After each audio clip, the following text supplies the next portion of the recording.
Greetings everyone, my name is KS Deepak and on behalf of Shield IAS, I welcome you all in today's news analysis.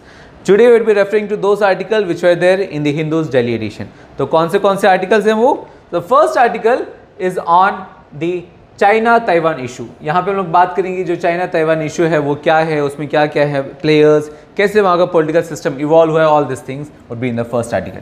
The second is on NATO. So यहाँ पे aspects है कि NATO कैसे form हुआ, NATO का क्या timeline है, collective defence क्या होता है, कलेक्टिव सिक्योरिटी क्या होता है, all this things would B covering in the second article. The third one is on the manual scavenging. यहाँ पे हम लोग बात करेंगे जो स्कैवेंजिंग है, मैनुअल स्कैवेंजिंग है, वो ओवर द ईयर्स क्यों प्रिवेलेंट है अभी भी इंडियन सोसाइटी में, क्या है उसके रीजंस, क्या क्या स्टेप्स गवर्नमेंट ऑफ इंडिया ने लिए हैं उसे हटाने के लिए, all those things will be covering in the third article. The fourth one is based on an scheme known as SMILE. यहाँ पे ये जो स्माइल स्कीम है उस पर हम लोग बात करेंगे कि स्माइल स्कीम के क्या क्या ऑब्जेक्टिविटीज़ हैं, क्या क्या है उसमें इश्यूज. जो स्माइल 75 जिसका जिक्र आर्टिकल में है वो क्या है, that would be in the fourth article. But the fifth one is on essential commodities act. यहाँ पे हम लोग बात करेंगे जो एसेंशियल कमोडिटीज एक्ट है वो क्या है, कैसे उसमें अमेंडमेंट्स हुए थे, अमेंडमेंट्स के क्या क्या इश्यूज हैं, this all things will be covering in the fifth article. The sixth one is on Iran nuclear deal. यहाँ पे जो न्यूक्लियर डील हुआ था ईरान के साथ उस पर बात करेंगे क्या क्या है न्यूक्लियर डील, क्या है उसके टाइमलाइन, कैसे यूएस ने यूनिलैटरली उससे बैकआउट किया गया था, क्या क्या इश्यूज हैं, all those things would be in the sixth article. So with that let's start with our first one which is on China Taiwan. So जैसे मैंने कहा चाइना ताइवान पे मैं पहले ही एक वीडियो बना चुका हूँ which is on the 9th अगस्त, जहाँ पे काफ़ी डिटेल में हम लोग डिस्कस किए हैं कि चाइना में कौन से पॉलिटिकल सिस्टम्स हैं. देयर इज़ दिस सीसीपी, क्यूमिंगतांग है, कैसे क्यूमिंगतांग और सीसीपी में इश्यूज था, कैसे चाइनीज़ जो सिविल वार हुआ उसके बाद क्यूमिंगतांग वेंट टू ताइवान जिसे हम लोग पीआरसी कहते थे पहले, पीआरसी जो यहाँ पे मेनलैंड चाइना है, आरओसी क्या था, कैसे क्यूमिंगतांग यहाँ पे आरओसी में आ गया, कैसे DPP the democratic progressive party जो है कैसे वहाँ पे फॉर्म हुआ, क्या है उनके narratives when it comes to the one China policy, कैसे one China policy is different from one China principle, all those things we are discuss in the 9th August video. So please refer to the video here, it's quite important. With that let's move to our second article which is on NATO. NATO पे बात करते हैं. So let's see what is NATO. So NATO is what? NATO is an abbreviation of North Atlantic Treaty Organisation. इसका abbreviation है. What is this? It is a military alliance, is a kind of military alliance. और कब establish हुआ था? 1949 में. As per what? As per the North Atlantic Treaty, जिसे क्या भी कहते हैं, जिसे हम लोग वाशिंगटन ट्रीटी के नाम से भी जानते हैं. ना यहाँ पे it is to provide what? It is to provide collective security against Soviet Union. अब यहाँ पे कलेक्टिव सिक्योरिटी क्या है, इसके लिए मैं आपको ये बताना चाहता हूँ कि देयर डिफेंस में हमारे पास दो सिस्टम्स हैं. We are having collective defence as well as collective security. Collective defence में it is take shape as well as a formal agreement and is very objective. जो कलेक्टिव डिफेंस है वो काफ़ी objective होते हैं, वो काफ़ी रेस्ट्रिक्टेड होते हैं, जबकि कलेक्टिव सिक्योरिटी क्या है वो ग्लोबल लेवल में है. For example, aggression against one member is the aggression against the peace of the whole world. इस नैरेटिव से कलेक्टिव सिक्योरिटी का फॉर्मेशन हुआ है. जबकि कलेक्टिव डिफेंस जो है वो कुछ एलाइज के बीच में होता है जिनका जो आइडियोलॉजी है वो काफ़ी सेम होता है, जो आइडियोलॉजी है वो सिंक्रोनस होता है. सो यहाँ पे it is aggression against one member, is aggression against the peace of all. जो ग्लोबल लेवल पे ये बात किया जा रहा है, जबकि ये जो है ये काफ़ी छोटे पॉलिटिकल लेवल्स पे कुछ एलाइज के में कलेक्टिव डिफेंस का बात किया जाता है. सेकेंड एस्पेक्ट इज यहाँ पे जो एलाइज हैं दे हैव सिंक्रोनस आइडियाज. जब व्हेन दे मूव पॉलिसीज में हो या मिलिट्री डॉक्ट्रिन्स में हो, उनका जो आइडियोलॉजी है दैट इज़ वेरी स्पेसिफिक, काफ़ी स्पेसिफिक होता है और सेम टू सेम होता है. बट कलेक्टिव सिक्योरिटी में नहीं. कलेक्टिव सिक्योरिटी में हो सकता है कि अगर कोई इशू में आपकी जो विचारधारा है वो काफ़ी डाइवर्जिंग हो, but at the same time कोई और दूसरे इश्यूज होते हैं जहाँ पे आपकी विचारधारा मिले. सो यहाँ पे कलेक्टिव सिक्योरिटी में आपकी जो सोच है, आपकी जो विचारधारा चेंज होने की जो फ्लेक्सिबिलिटी है that is there. So collective security is more mature in that way. जबकि कलेक्टिव डिफेंस की बात करें इट इज क्वाइट रेस्ट्रिक्टिव है when it comes to collective defence. यहाँ पे कलेक्टिव डिफेंस के एग्जाम्पल है NATO. NATO is an example of collective defence. जबकि कलेक्टिव सिक्योरिटी का एग्जाम्पल है आपका UN intervention in the Korean war. आपको पता होगा कोरियन वार में देयर वाज दिस जैसे अभी भी है north Korea south Korea had this US backed forces. North Korea जो है सोवियत यहाँ पे सिस्टम था. एंड साउथ कोरिया का जो टेरिटोरियल इंटीग्रिटी है उसे बचाने के लिए यूएन बैड फोर्सेस वहाँ पे गए थे, ताकि जो साउथ कोरिया की जो टेरिटोरियल इंटीग्रिटी है उसे प्रिजर्व कर पाए. So it is against what, it is same, it is based on the ideology की aggression against one member is aggression against the peace of all. तो क्योंकि वहाँ पे एग्रेशन था साउथ कोरिया के अगेंस्ट, इसलिए पूरा यूएन जो कि कलेक्टिव फोर्स है वो टेक ओवर किया, वो हेल्प करने गया. सो that is the ideology of collective security. जहाँ तक इंडिया का बात आता है, India is supportive of collective security and not very much supportive of collective defence. So collective security का काफ़ी स्ट्रॉन्ग होल्ड, काफ़ी स्ट्रेंजेंट सपोर्टर रहा है कौन, India. With that let's move back. So headquarters कहाँ है नेटो का हेडक्वार्टर्स है ब्रुसेल्स में, बेल्जियम में है. जबकि अगर इसके एलाइड कमांड्स की बात करो तो उनकी जो हेडक्वार्टर्स है वो कहाँ पे है, मॉन्स में, जो कि अगेन बेल्जियम में है. एज ऑफ नाउ कितने मेंबर्स हैं इसमें, 30 मेंबर्स आर देयर, नेटो के 30 मेंबर्स हैं. विद दैट लेट्स सी कि क्या क्या है डिफरेंस, कलेक्टिव सिक्योरिटी और कलेक्टिव डिफेंस में क्या डिफरेंस है. तो पहले हम लोग छोटे से डिस्कस कर चुके हैं कि क्या है. सो लेट्स सी कि क्या क्या डिफरेंस है. तो जैसे मैंने कहा कलेक्टिव डिफेंस में आपकी जो आइडियोलॉजी है वो सेम होनी चाहिए. तो इसलिए जब ग्लोबल लेवल पे बात करो सब प्लेयर्स की आइडियोलॉजी सेम होनी ज़रूरत नहीं है. So it is what, it is quite limited है. जबकि कलेक्टिव सिक्योरिटी में आपके पास लीवरेज है, आपके पास फ्लेक्सिबिलिटी है and it is an global system. इस वजह से कलेक्टिव सिक्योरिटी क्या है, ग्लोबल सिस्टम है. सेकेंड, यहाँ पे जो कलेक्टिव डिफेंस है, यहाँ पे जो थ्रेट है that is known. For example NATO का एग्जाम्पल ले, नेटो क्या था, NATO was to counter the expansion of Soviet Union into the Europe. Soviet Union को एक्सपैंड करने से रोकने का मकसद था नेटो का. सो जो थ्रेट क्या था, सोवियत यूनियन का एक्सपेंशन. सो यहाँ पे थ्रेट इज नोन. जबकि वहाँ पे कलेक्टिव सिक्योरिटी में क्या है, थ्रेट नोन नहीं होता, इट इज़ क्वाइट सडन. वहाँ पे एग्रेशन जो है कुछ भी हो सकता है. और क्योंकि यहाँ पे थ्रेट जो है वो आपको पता है, so there is scope for advance planning. जब आपको पता है कि कुछ थ्रेट है तो आप एडवांस प्लानिंग कर सकते हो. जबकि यहाँ पे क्योंकि थ्रेट आपको पता नहीं है, it is again all of the sudden, that's why यहाँ पे क्या है, एडवांस प्लानिंग का स्कोप नहीं है. यहाँ पे एडवांस प्लानिंग नहीं हो सकता. With that understanding let's see कि नेटो ओवर द ईयर्स कैसे इवॉल्व हुआ है, क्योंकि टाइमलाइन समझना ज़रूरी है. आप समझोगे कि जो ऑर्गेनाइजेशन की जो हिस्ट्री आप समझ जाओगे तो आपको पता चलेगी जो आगे का जो प्रॉस्पेक्ट्स है वो कैसे है. तो first thing is the broader objectives. क्या ऑब्जेक्टिव से ये पूरा मकसद जो है जो नेटो है फॉर्म हुआ था. तो first is a deterrence of Soviet का expansion. So as I told, Soviet का जो एक्सपेंशन था उसे डिटर करने के लिए, उसे रोकने के लिए, that was one of the मकसद और one of the aim of what, NATO.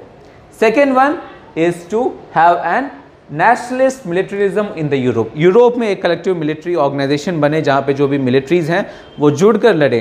So that is the second aim. And third one is to have political integration. जब मिलिट्री इंटीग्रेशन प्रोवाइड करते हो तो जो नेक्स्ट स्टेप क्या होगा, political integration. सो ये थे 3 ब्रॉडर ऑब्जेक्टिव जिसके बेसिस पर नेटो का जो फॉर्मेशन है, शिलान्यास है, रखा गया था. नाउ लेट्स सी कि कैसे वो फॉर्म हुआ. तो फर्स्ट क्या हुआ, जो कम्युनिस्ट एडेड काफ़ी सारे स्टेट्स में जो डेमोक्रेटिक गवर्नमेंट है वहाँ पे डेंजर होने लगा. For example there was this example of Czechoslovakia.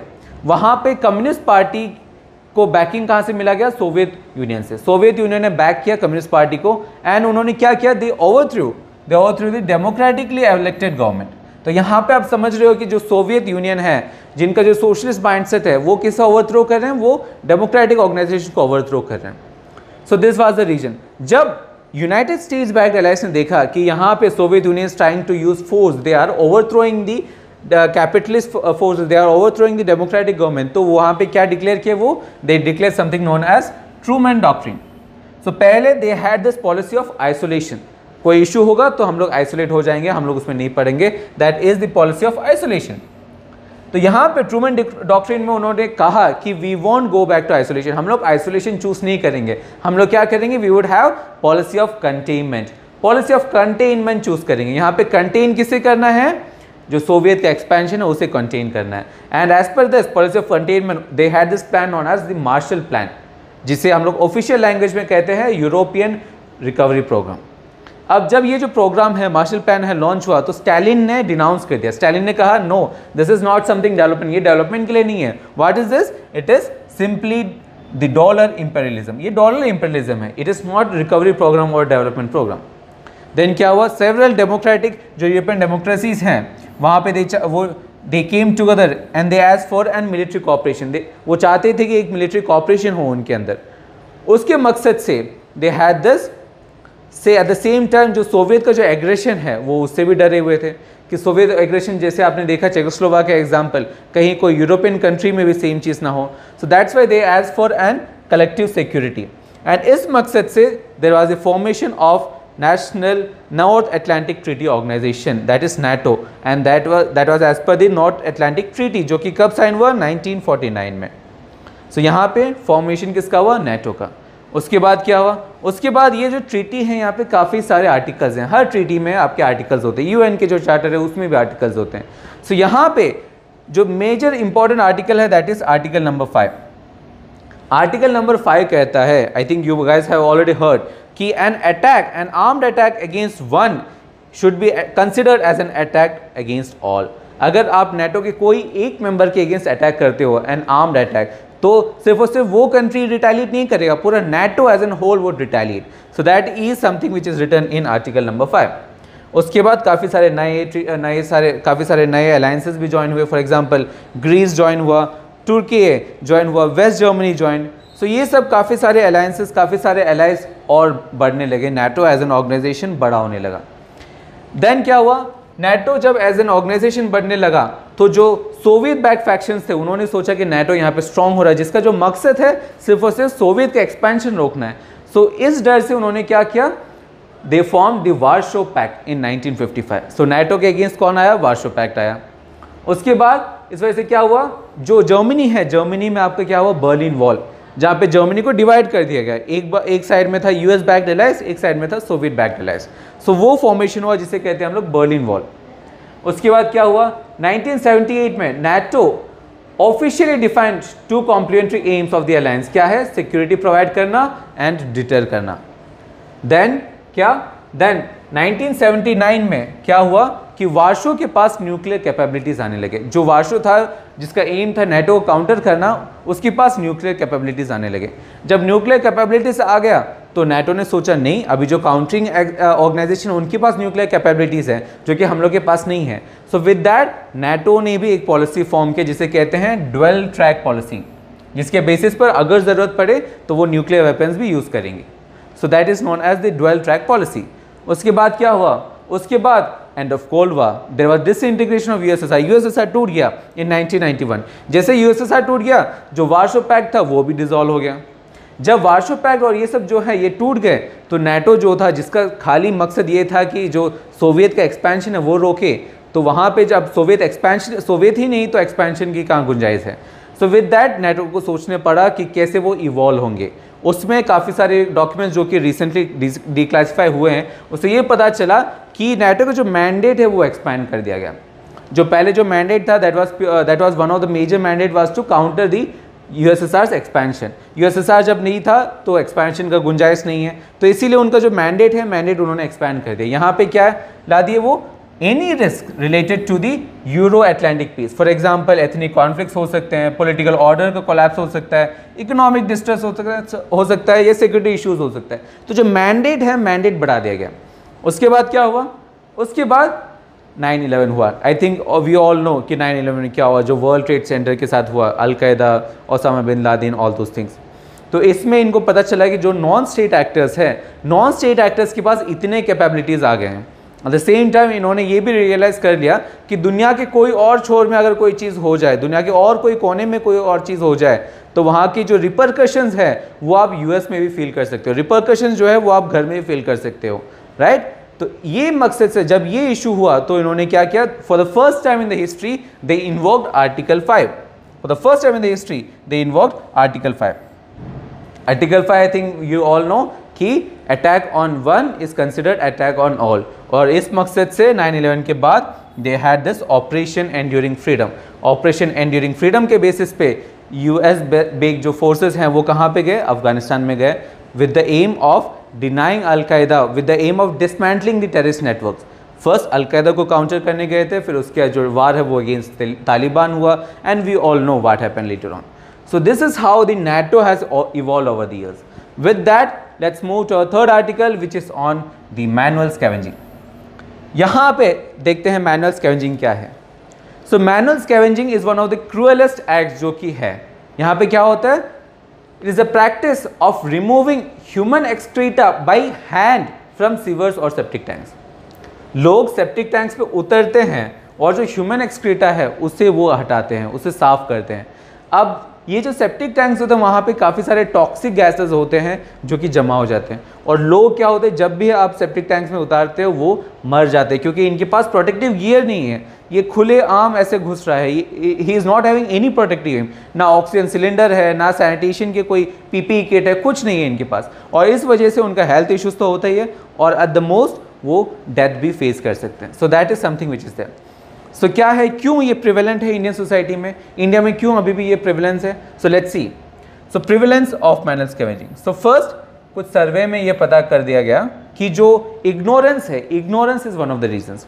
काफ़ी सारे सर्वे में ये पता हुआ कि there is an continued reluctance on part of the state governments to admit the practice prevails under the watch.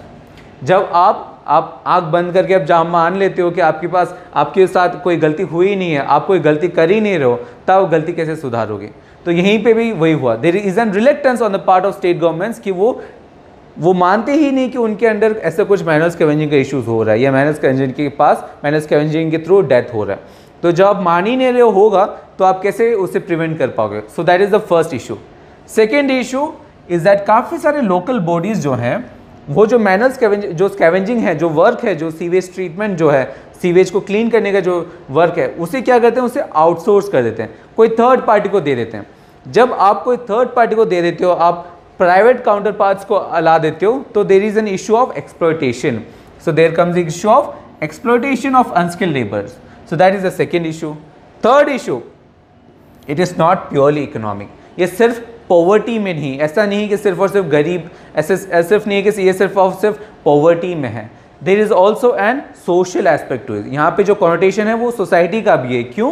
क्योंकि 90% ऑफ दोज जो कि मैनुअल स्कैवेंजिंग करते हैं वो कौन होते हैं? वो शेड्यूल कास्ट के होते हैं। So there is also having, we also have a connotation of India's caste system. Caste system भी है जो कि एस्पेक्ट जो कि अफेक्ट करता है मैनुअल स्कैवेंजिंग को। And the last point is the lack of enforcement of the act.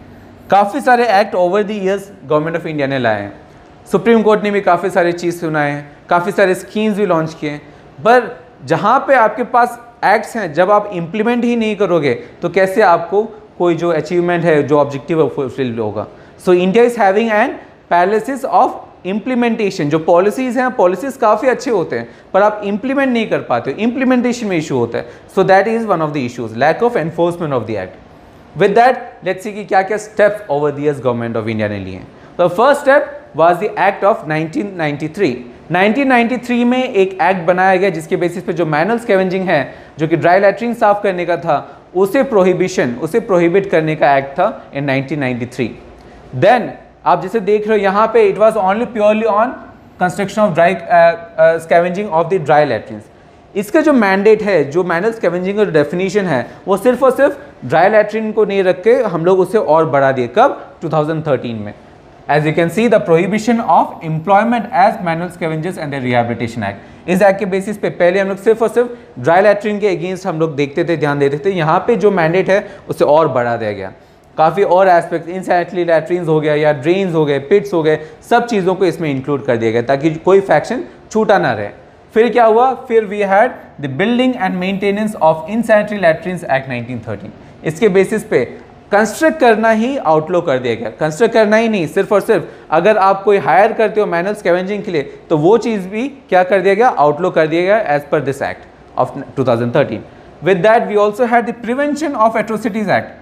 Prevention of atrocities act क्यों? क्योंकि I think I told you कि ये जो इशू है, this is not purely economic, we are also having social connotations.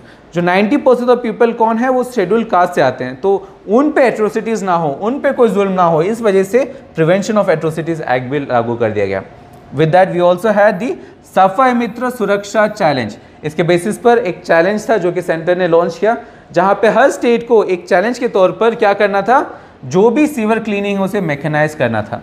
और in case, extreme cases में अगर आपको मैनुअल स्कैवेंजिंग करना भी है तो जो मैन है, जो मैन फोर्स होगा, उनको क्या है? पर्टिकुलर पीपीई किट्स, जो ऑक्सीजन सिलेंडर्स हैं, मास्क है, ये सब प्रोवाइड किया जाए। इस चीज़ का संविधान था इस चैलेंज में।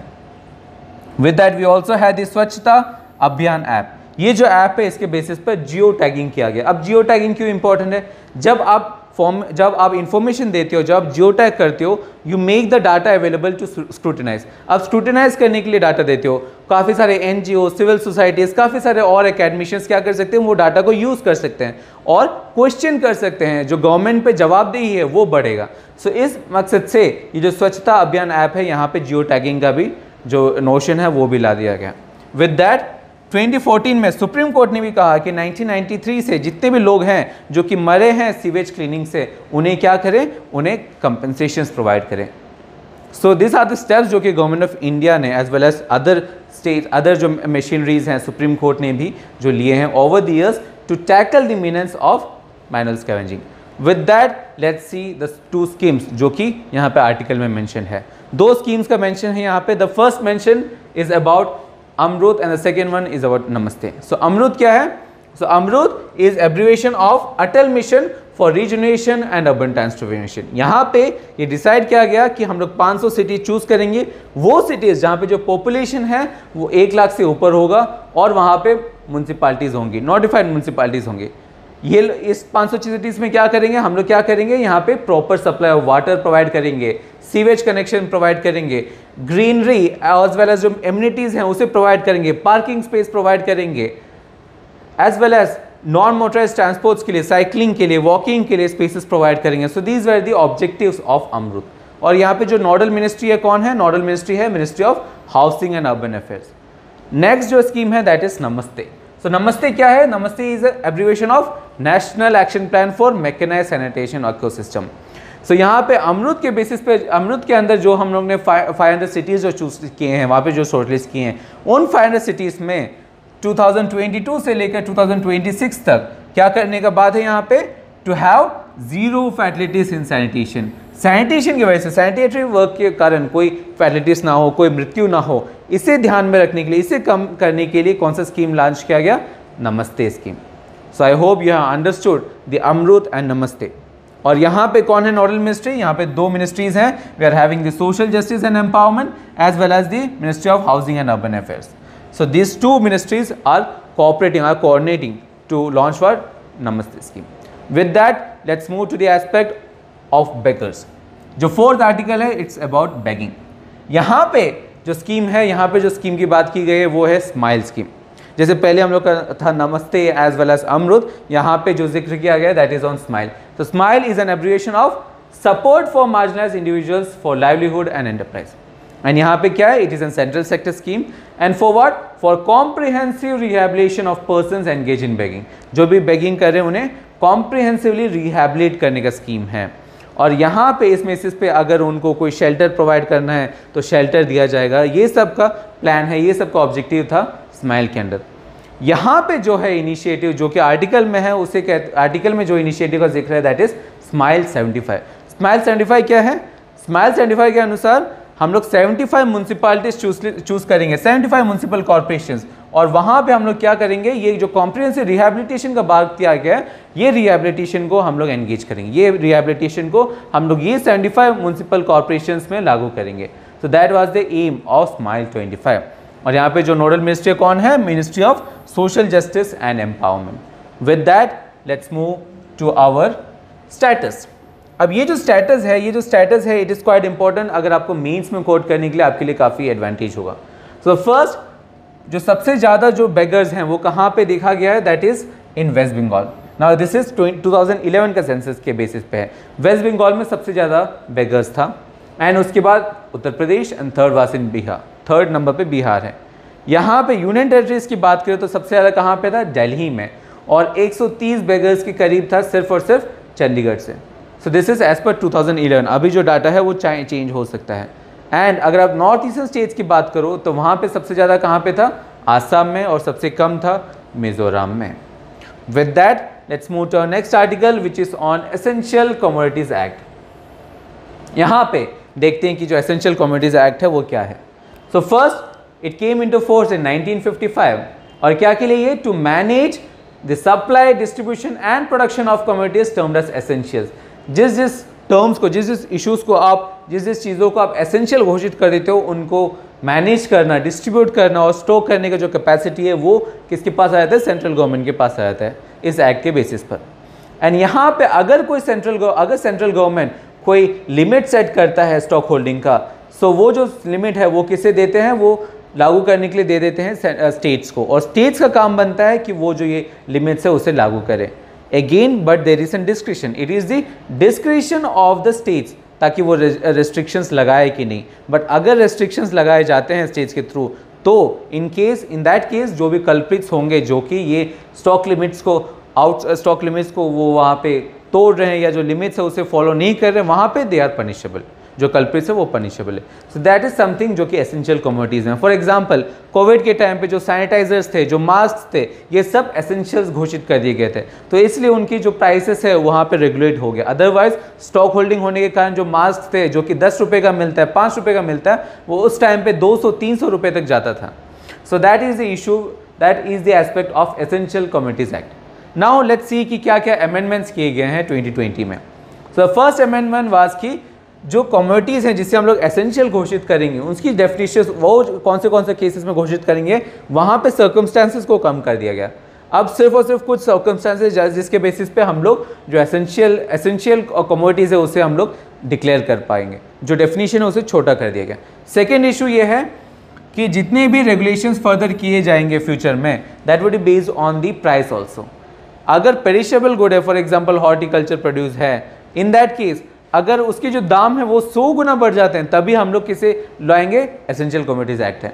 और अगर नॉन पेरिशेबल गुड्स है, फॉर एग्जांपल आपका जितने भी food items, agriculture food items हैं, इन दैट केस 50% अगर इंक्रीज हो तभी हम लोग किसे लॉन्च करेंगे, तभी हम लोग किसे लाएंगे, एसेंशियल कमोडिटीज एक्ट। तो यहाँ पे प्राइस का भी इशू ला दिया गया, एज वेल एज कुछ पॉजिटिव पॉइंट्स भी थे। For example there is creation of competitive agriculture market, जो कि इस बेसिस में है, एज वेल एज जो प्राइस फ्लक्चुएशन है एग्रीकल्चर प्रोड्यूस में उसे भी मेंटेन करने के लिए इसमें नोशन है, इसमें एस्पेक्ट है in the amendment of essential commodities act, जो कि 2020 में है। सो विद दैट लेट्स सी कि जो अमेंडमेंट है उसमें क्या क्या इश्यूज, क्रिटिक्स क्या कहते हैं। सो फर्स्ट इशू है क्रिटिक्स के अकॉर्डिंग कि it infringe on the state powers as they will enable to regulate hoarding and black market practices. तो जो फेडरलिज्म है, फेडरलिज्म में I think we have discuss कि फेडरलिज्म हम लोग कंसिडर करते हैं कोऑपरेटिव फेडरलिज्म में कि दोनों हॉरिजॉन्टल लेवल पे, centre as well as state. अगर आप सेंटर को ज़्यादा पावर दे दोगे so state won't have that much power, right. यहाँ पे जो स्टेट का पावर था to regulate hoarding as well as to curb the black market practices, उससे वो जो पावर है किसको दे रहे हो आप, सेंटर को दे रहे हो। सो स्टेट्स की जो पावर है वो कम हो रही है, तो cooperative federalism is at stake. Second issue कि यहाँ पे जो आप स्टॉक मार्केट जो लिमिटेशंस प्रोवाइड कर रहे हो, फॉर एग्जांपल यहाँ पे जैसे आप देख रहे हो जो स्टॉक मार्केट जो आपका जो स्टॉकिंग का जो प्राइस है वहाँ पे प्राइस रेगुलेशन है 100% राइस या 50% इंक्रीज। आप जब इतना स्कोप दे देते हो so there is aspects of what, black marketing होने के चांसेस हैं। देयर इज इशू कि काफ़ी सारे नेगेटिव एडवांटेजेस उठाए जा सकते हैं अगर आप इतना स्कोप दोगे तो। So that are the two major issues with the amendment of this essential commodities act of 2020। With that, let's move to our 6th article, which is on Iran nuclear deal. Now, Iran nuclear deal पे मैंने 5 अगस्त का जो article है वहाँ पे मैंने काफ़ी detail में मैं बात कर चुका हूँ कि ये जो न्यूक्लियर डील है वो क्या है, उसकी ट्रेसिंग क्या क्या है, यूएस ने कैसे यूनिलैटरल उसे बैकआउट किया, क्या क्या हो सकते हैं उसके way forward. So all this things I discuss in the 5 August news analysis. So please refer to the video here. With that let's move to the quiz of the day. So आज के दोनों quizzes हैं वो international relation से related हैं। The first quiz is related to the organisations जिसका हिस्सा India है। So you have to answer the first question. The second question is based on the aspect known as European stability mechanism. इसका जिक्र जो हम लोग news में देख रहे हैं वो किससे रिलेटेड है। So answers to both this question would be provided in the form of PDF in the videos description, as well as जो PPT है in the form of PDF that would be provided in the videos description as well as in our Telegram group. So join our Telegram group. So I hope that you have learned a lot in today's news analysis. We'll be working hard for you guys. Work hard, study hard, stay safe. Thank you. See you soon.